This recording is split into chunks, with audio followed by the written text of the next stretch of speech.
जय हिंद साथियों, आइए इस क्लास में संघीय कार्यपालिका के भाग 2 की चर्चा करते हैं। मित्रों, संघीय कार्यपालिका के दूसरे स्टेप में हम चर्चा करेंगे भारत के उपराष्ट्रपति पद की। साथियों, हम आपको बताना चाहेंगे कि भारत के उपराष्ट्रपति का जो पद है वह अमेरिका के संविधान से लिया गया है और भारत के संविधान में उपराष्ट्रपति का विशेष महत्व नहीं है। सवाल यह उठता है कि राष्ट्रपति जब कभी बीमार हो, विदेश गया हो, अपदस्थ हो, महाभियोग द्वारा हटाया गया हो या वह कार्य करने में असमर्थ हो, तो ऐसी स्थिति में भारत का जो उपराष्ट्रपति है वह राष्ट्रपति के कृत्यों का निर्वहन करता है। तो ऐसे में यह महत्वपूर्ण हो जाता है कि भारत का जो राष्ट्रपति है, उपराष्ट्रपति है, वो महत्वपूर्ण है क्योंकि वह राष्ट्रपति के बाद दूसरा सदस्य है, भारत के संविधान का दूसरा नागरिक है। तो हम चलते हैं इस क्लास में, थोड़ा सा चर्चा करते हैं। देखिए, भारत के पहले अनुच्छेदों में चर्चा कर लें। भारत के संविधान के अनुच्छेद 63 में भारत का एक उपराष्ट्रपति होगा।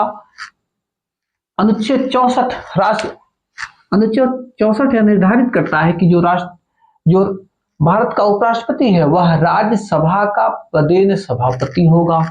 उसके बाद अनुच्छेद 65 यह निर्धारित करता है कि अगर राष्ट्रपति का पद आकस्मिक रिक्त के दौरान अगर रिक्त है तो राष्ट्रपति के पद का की जो जिम्मेदारी है वह कौन करेगा? वह उपराष्ट्रपति करेगा। उसके बाद अनुच्छेद 66 में कहा गया है कि उपराष्ट्रपति का निर्वाचन जो है लोकसभा और राज्यसभा द्वारा किया जाएगा। आगे अनुच्छेद 67 में कहा गया उपराष्ट्रपति की पदावधि 5 वर्ष निर्धारित की गई। साथियों, उसके बाद 68 में उपराष्ट्रपति की पद की रिक्त भरने की समयावधि और अनुच्छेद 69 में उपराष्ट्रपति के द्वारा लिया जाने वाला शपथ अथवा प्रतिज्ञान। हम आपको बताना चाहेंगे कि उपराष्ट्रपति का जो शपथ है वह 69 में लिखा गया है, उल्लिखित है, ना कि अनुसूची 3 में, क्योंकि भारत के विभिन्न पदाधिकारियों द्वारा लिया जाने वाला शपथ संविधान के अनुसूची 3 में दिया गया है। राष्ट्रपति, उपराष्ट्रपति एवं कुछ और विशिष्ट पदाधिकारियों को छोड़कर। आगे आइए देखते हैं आर्टिकल 70, अन्य आकस्मिकताओं में राष्ट्रपति के कृत्यों का निर्वहन। ये आर्टिकल 70, ये तो आर्टिकल्स की बात हो गई। आगे हम चर्चा करते हैं और अब चलते हैं उपराष्ट्रपति के लिए। विशेष तौर से आगे हम देखेंगे कि उपराष्ट्रपति पद के लिए जो योग्यताएं हैं वह राष्ट्रपति के बराबर हैं, यानी भारत के राष्ट्रपति के पद के लिए जो जो योग्यताएं निर्धारित हैं वो वही योग्यताएं उपराष्ट्रपति के लिए भी है। हाँ, थोड़ा सा अंतर है। अंतर क्या है? राष्ट्रपति के लिए लोकसभा सदस्य की योग्यता होना आवश्यक होती है। जो लोकसभा सदस्यों के लिए योग्यताएं होती है और वह राष्ट्रपति के लिए निर्धारित की है, लेकिन वही ध्यान रहे कि उपराष्ट्रपति के लिए राज्यसभा का सदस्य होने की योग्यताएं रखनी चाहिए। इसके साथ साथ और देखिए क्या 2-3 बातें हैं। राष्ट्रपति के लिए जो निर्वाचक और प्रस्तावक होते हैं, अनुमोदक होते हैं, वो 50-50 सीटों को निर्धारण किया गया है। वही उपराष्ट्रपति के लिए 20 प्रस्तावक और 20 अनुमोदक होना आवश्यक है। इसके लिए उम्र, राष्ट्रपति के लिए न्यूनतम उम्र 35 वर्ष, उपराष्ट्रपति के लिए न्यूनतम उम्र 35 वर्ष निर्धारित की गई है। हाँ, ध्यान है वह लाभ के पद पर न हो और लोकसभा एवं राज्य विधानसभाओं का सदस्य भी उसको नहीं होना चाहिए। किसके? उसको उपराष्ट्रपति के पद के लिए। आगे देखिए, उपराष्ट्रपति का निर्वाचन संसद के दोनों सदनों, लोकसभा एवं राज्यसभा के द्वारा बने निर्वाचक मंडल के आधार पर उपराष्ट्रपति का निर्वाचन किया जाता है। मित्रों, आगे आपको बताना चाहेंगे कि उपराष्ट्रपति का जो पदावधि है, भारत के संविधान में उपराष्ट्रपति के लिए 5 वर्ष का निर्धारण किया गया है। हाँ, 5 वर्ष से पहले अगर वह संविधान की किसी भी धारा का दुरुपयोग करता है तो उसे राज्यसभा बहुमत के आधार पर लोकसभा की संस्तुति के द्वारा उसे उसके पद से हटा दिया जा सकता है। ध्यान रखिएगा कि उपराष्ट्रपति के लिए महाभियोग की प्रक्रिया का कोई संविधान में उल्लेख नहीं किया गया है। आगे देखते हैं, संविधान में मित्रों ध्यान रखेंगे, संविधान में कार्यवाहक उपराष्ट्रपति नियुक्त, भारत के संविधान में कार्यवाहक उपराष्ट्रपति की नियुक्ति का कोई प्रावधान नहीं किया गया है। भारत के संविधान में कार्यवाहक उपराष्ट्रपति का कोई भी प्रावधान नहीं किया गया है। देखिए एक चीज और आप ध्यान रखेंगे आगे, उपराष्ट्रपति के वेतन। देखिए मित्रों, उपराष्ट्रपति को उपराष्ट्रपति के लिए कोई वेतन नहीं प्रदान किया जाता, न तो इसका कोई संविधान में उल्लेख है, न तो इसका कोई प्रारूप है। हाँ, ध्यान रखना है कि भारत के उपराष्ट्रपति को, क्योंकि वह राज्यसभा का पदेन सभापति होता है, इसलिए उसे राज्यसभा के पदेन सभापति वाला वेतन प्रदान किया जाता है, वो भी 4 लाख रुपए प्रति माह का वेतन उसको दिया जाता है। और ध्यान यह भी रखना है कि यह जो 4 लाख रुपए प्रति माह वेतन भत्ते और जो तमाम सुविधाएं दी जाती हैं, ये भारत की संचित निधि से उपराष्ट्रपति को प्रदान की जाती है। इस बात को आप ध्यान में रखिएगा। उपराष्ट्रपति के लिए पेंशन की भी भारत के संविधान में व्यवस्था की गई है। देखिए उपराष्ट्रपति के कार्य एवं शक्तियां। देखिए उपराष्ट्रपति राज्यसभा का सभापति होता है। इस हैसियत से वह राज्यसभा में जो विधेयक रखे जाते हैं उन पर वह क्या करता है, संस्तुति प्रदान करता है। कभी कभी अगर राज्यसभा में विधेयक बराबर हो गया तो वहां पे उपराष्ट्रपति निर्णायक मत भी प्रदान करने की योग्यता रखता है। और आगे आपको बताना चाहेंगे कि जब राष्ट्रपति अथवा राष्ट्रपति का पद रिक्त हो तो ऐसी स्थिति में वह उपराष्ट्रपति भारत के राष्ट्रपति के पदों का निर्वहन उत्तरदायित्व करता है। एक चीज और नोटिस करेंगे, यदि भारत का राष्ट्रपति अपना त्यागपत्र उपराष्ट्रपति को प्रदान करता है तो वह राष्ट्रपति इसकी सूचना लोकसभा अध्यक्ष को देता है। देखिए यह राष्ट्रपति का मुख्यतः कार्य हो गया। देखिए मित्रों ध्यान रखिएगा, अब राष्ट्रपति महत्वपूर्ण है और उसके स्थान पर उपराष्ट्रपति भी महत्वपूर्ण है, क्योंकि दूसरा नागरिक है और राष्ट्रपति के कृत्यों का उत्तरदायित्व करता है। आगे जो है संघीय कार्यपालिका के अगले स्टेप में हम चर्चा करते हैं संघीय मंत्रिपरिषद की। मित्रों देखिए, मंत्रिपरिषद भारत के संविधान के आर्टिकल 23 में संघ की कार्यपालिका की शक्ति राष्ट्रपति में निहित है। वह अपने अधीनस्थ अधिकारियों द्वारा मंत्रिपरिषद के कार्यों का उल्लेख अथवा उसका निर्वहन करता है। तो ध्यान ये देना है आपको कि 53 में यह निर्धारित किया गया है कि राष्ट्रपति जो है वह कार्यपालिका का प्रधान है और भारत की जो कार्यपालिका का संचालन राष्ट्रपति स्वयं नहीं करेगा, बल्कि अपने अधीनस्थ अधिकारियों द्वारा, अधीनस्थ अधिकारियों का इशारा जो है संविधान में मंत्रिपरिषद की तरफ है। अतः जो राष्ट्रपति है मंत्रिपरिषद की सलाह पे काम करता है। मंत्रिपरिषद का गठन कैसे किया जाता है मित्रों, एक चीज और आपको यहाँ हम बताना चाहेंगे, 74 में मंत्रिपरिषद के बारे में उपबंधित किया गया, आर्टिकल 74 में मंत्रिपरिषद के बारे में उपबंधित किया गया है। मित्रों मंत्रिमंडल और हम मंत्रिपरिषद की थोड़ा सा चर्चा कर ले। बहुत एक कॉमन बात है, कभी कभी आप मिस कर जाते हैं, आप भूल कर जाते हैं कि मंत्रिपरिषद और मंत्रिमंडल में क्या फर्क है। देखिए मंत्रिमंडल में प्रधानमंत्री एवं उसके कैबिनेट मंत्री होते हैं। मंत्रिमंडल में प्रधानमंत्री एवं उसके कैबिनेट मंत्री होते हैं और मंत्रिपरिषद में प्रधानमंत्री, कैबिनेट मंत्री, राज्य मंत्री एवं उप मंत्री होते हैं। यानी आपको यह भी हम बताना चाहेंगे कि भारत के संविधान में 3 तरह के मंत्रियों का उल्लेख किया गया है। कैबिनेट मंत्री जिनके पास स्वतंत्र प्रभार होता है, पूरी शक्तियां उनके हाथों में होती हैं।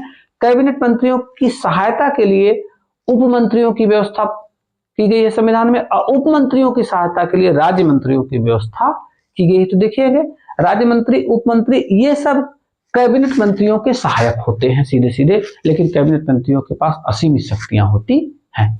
आगे संपूर्ण मंत्रिपरिषद जो है वह है राष्ट्रपति के प्रति उत्तरदायी होती है। भारत की संपूर्ण मंत्रिपरिषद राष्ट्रपति के प्रति उत्तरदायी होती है। देखिए प्रधानमंत्री की नियुक्ति, इसके संदर्भ में देखिए आम चुनाव के बाद, जब भारत में आम चुनाव होता है, इस चुनाव के बाद बहुमत प्राप्त दल के सर्वमान्य नेता को भारत का राष्ट्रपति प्रधानमंत्री पद की शपथ दिलाता है। ध्यान रखिएगा, प्रधानमंत्री जब खुद हो जाएगा नियुक्त, उसके लिए न्यूनतम योग्यता होती कि वह संसद के किसी भी सदन का सदस्य होना चाहिए। अगर बाय द वे, अगर वह संसद के किसी भी सदन का सदस्य नहीं है तो भी राष्ट्रपति उसको भारत का प्रधानमंत्री नियुक्त कर देता है और यह शर्त रखी जाती है कि 6 महीने के भीतर वह संसद की लोकसभा अथवा राज्यसभा की सदस्यता वह ग्रहण कर ले। अगर वह नहीं ग्रहण कर पाता तो उसकी संपूर्ण मंत्रिपरिषद को भंग कर दिया जाएगा। इस बात पर ध्यान रखिएगा, इतिहास में ऐसा हुआ है कई बार। देखिए उसके बाद आगे क्या, प्रधानमंत्री मंत्रियों के नामों एवं विभागों का बंटवारा करता है और इसकी सूची वह राष्ट्रपति को उपलब्ध कराता है। तो यह भी ध्यान रखिएगा। और अगले स्टेप में मंत्रिपरिषद जो है राष्ट्रपति के प्रसाद पर्यंत पद धारण करते हैं। और इन जो एक अगला और है, मंत्रियों के जो योग्यता है वह है कि वह मंत्री, भारत के कोई भी मंत्रिपरिषद के प्रत्येक मंत्रियों की बात मैं कर रहा हूं, वह उन्हें लोकसभा अथवा राज्यसभा का सदस्य होना आवश्यक होता है। यदि वे लोकसभा अथवा राज्यसभा के सदस्य नहीं है तो अगले 6 महीने के भीतर उनको लोकसभा अथवा राज्यसभा की सदस्यता ग्रहण कर लेनी है। अगर वह नहीं ग्रहण कर पाते हैं तो उन्हें दोबारा मंत्रिपरिषद या दोबारा उन्हें मंत्री के रूप में शपथ नहीं दिलवाया जा सकता है। मंत्रिपरिषद द्वारा लिया जाने वाला शपथ भारतीय संविधान के अनुसूची 3 में दिया गया है। मित्रों इस बात पर आप फोकस करेंगे कि भारत के जो मंत्री हैं, प्रधानमंत्री सहित, इनके द्वारा लिया जाने वाला शपथ संविधान की अनुसूची 3 में इसका उल्लेख किया गया और ये 2 तरह के शपथ लेते हैं।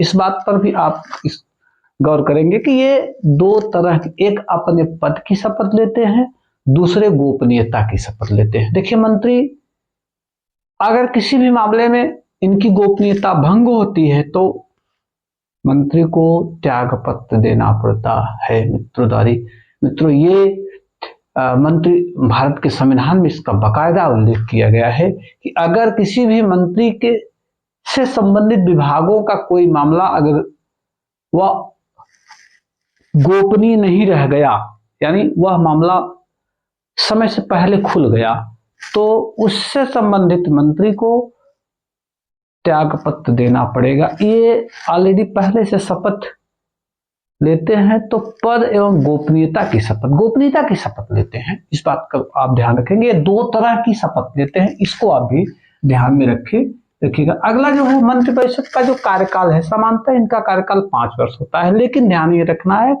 कि 5 वर्ष से पहले भी पद से हट जाते हैं। कब?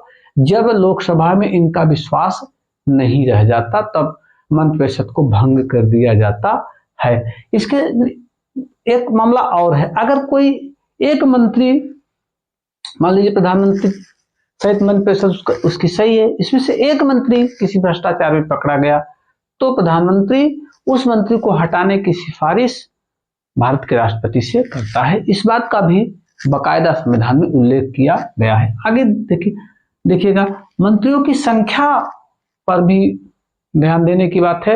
एक टाइम था कि मंत्रियों को लाल बत्ती बांटने की होड़ लगी रहती थी, विभागों को बंटवारे में ढेर सारे प्रसार सरकार के ऊपर, या यूं कह लीजिए कि सरकार के बजट पर अतिरिक्त खर्च ये लोग डाला करते थे। इसलिए जो है 91वें संविधान संशोधन 2003 में एक निर्धारण किया गया। 91वें संविधान संशोधन 2003 में प्रधानमंत्री सहित मंत्रिपरिषद की कुल संख्या जो है वह लोकसभा के सदस्यों के 15% निर्धारित कर दी।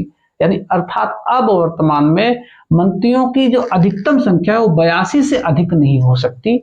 लोकसभा के यह अंक लोकसभा के 15% से 15% है। और सामूहिक उत्तरदायित्व, सभी मंत्री एक साथ जो है डूबते हैं और एक साथ अस्त होते हैं। यानी कहने का मतलब, एक मंत्री की जिम्मेदारी, उसके विभाग को जिम्मेदारी, उसके कार्यों की जिम्मेदारी अगले मंत्री द्वारा इनकारी नहीं जा सकती। यानी इनके पास सामूहिक उत्तरदायित्व की व्यवस्था होती है। मित्रों आगे आपको हम बताना चाहेंगे कि एक लॉर्ड मार्ले ने कहा था कि मंत्रिपरिषद के सदस्य एक साथ तैरते हैं और एक साथ डूबते हैं। लॉर्ड मार्ले ने कहा मंत्रिपरिषद के सदस्य एक साथ तैरते हैं और एक साथ डूबते हैं। आगे अब हम चर्चा करेंगे यहाँ से भारत के प्रधानमंत्री की।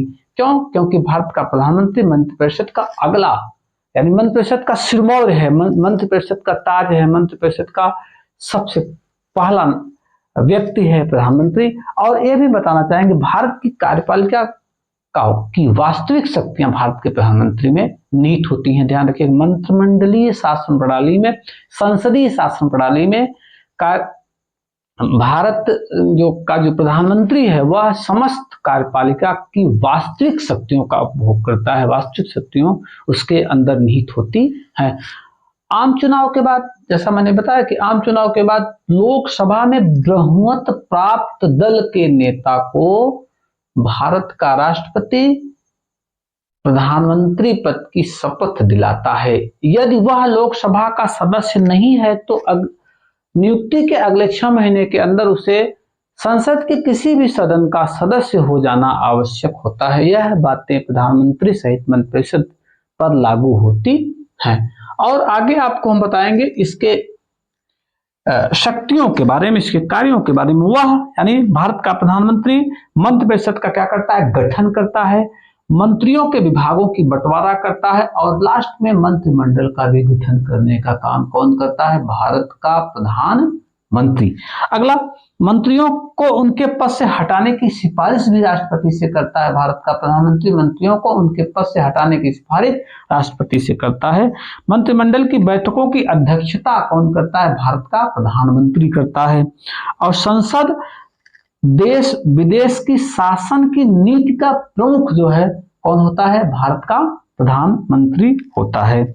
आगे, विभिन्न विभागों के मध्य समन्वय स्थापित करने का काम भारत का प्रधानमंत्री करता है। आगे स्टेप में भारत की विदेश नीति का निर्धारण भी भारत के प्रधानमंत्री द्वारा किया जाता है। इतने महत्वपूर्ण काम सब भारत के प्रधानमंत्री में निहित होते हैं। मित्रों, भारत का प्रधानमंत्री नीति आयोग, जो कभी योजना आयोग था, राष्ट्रीय विकास परिषद, अंतरराज्य परिषद एवं राष्ट्रीय जल संसाधन परिषद का प्रदेन अध्यक्ष होता है। मित्रों, विभिन्न आयोगों का अध्यक्ष भी भारत का प्रधानमंत्री बनाया जाता है। आगे, चूंकि देखिए भारत का जो प्रधानमंत्री है वह मंत्रिपरिषद का सिरमौर होता है, तो ऐसे में अगर भारत का प्रधानमंत्री अचानक मर जाए, अचानक किसी बात को लेकर पद से हट जाए या और कोई बातें हो जाए, तो ऐसी स्थिति में होगा क्या कि भारत के प्रधानमंत्री के अनुपस्थिति में संपूर्ण मंत्रिपरिषद का विघटन कर दिया जाता है, उसका अंत कर दिया जाता है। आगे आप ध्यान देंगे, भारत के प्रधानमंत्री मंत्रिपरिषद व राष्ट्रपति के मध्य कड़ी के रूप में भूमिका निभाता है। यानी मंत्रिपरिषद एवं राष्ट्रपति के मध्य एक सेतु बनाने का काम कौन करता है, भारत का प्रधानमंत्री करता है। भारत का प्रधानमंत्री राष्ट्रपति से संसद के सत्र को बुलाने और सत्रावसान करने की सिफारिश करता है। यानी प्रधानमंत्री के निवेदन से, प्रधानमंत्री की सिफारिश से राष्ट्रपति संसद के सदन को बुलाता है और सत्रावसान करता है, बैठकें बुलाता है और सत्रावसान करता है। और आगे राष्ट्रपति लोकसभा को भंग करने की सिफारिश भी करता है। किससे, भारत का जो प्रधानमंत्री है वो राष्ट्रपति से कहता है कि आप संसद का क्या करेंगे कि संसद या लोकसभा को भंग करने की सिफारिश करता है। आगे अगला स्टेप में सरकार की नीतिगत घोषणाएं करने का काम भारत के प्रधानमंत्री की होती है। इस तरह देखिए मित्रों, आप ध्यान देंगे कि भारत का जो प्रधानमंत्री है वह भारत की कार्यपालिका का वास्तविक प्रमुख होता है। इसके भीतर कार्यपालिका की वास्तविक शक्तियां निहित होती हैं और औपचारिक शक्तियां राष्ट्रपति के पास होती है। मित्रों, जय हिंद।